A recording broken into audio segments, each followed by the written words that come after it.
More than a dozen security guards at the Guam Memorial Hospital saw an increase in their paychecks last payday. After their GG1s and personnel actions were processed, the hospital gave pay increases to the guards to comply with Public Law 29105. The law provides 40% pay increases to law enforcement and public safety personnel throughout the government in 4 increments, but only 20% has been implemented so far, as the third raise was not included in the fiscal year 2011 budget.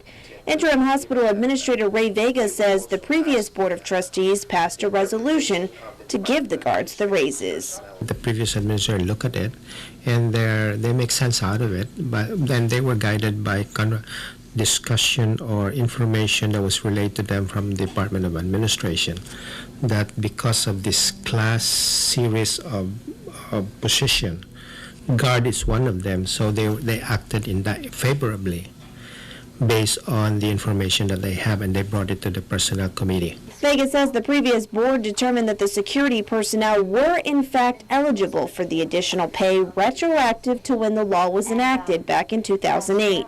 While the GG1s were processed and the increases were reflected in paychecks given during the last pay period, Vega says the hospital has not given retroactive pay and has now made the decision to put the raises on hold. Since it was brought to our attention, we find it reasonable to just put it on hold, and we have asked our legal counsel to review it and work with the office of Senator Palacios, I think, the real intent of the public law.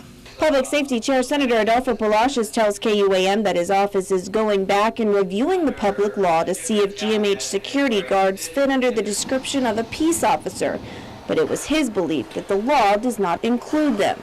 Vega, meanwhile, will wait for that review as well as consult with the Department of Administration to clarify before the hospital spends another dime on the raises. It's something that the hospital cannot afford at this time, that it cannot afford it.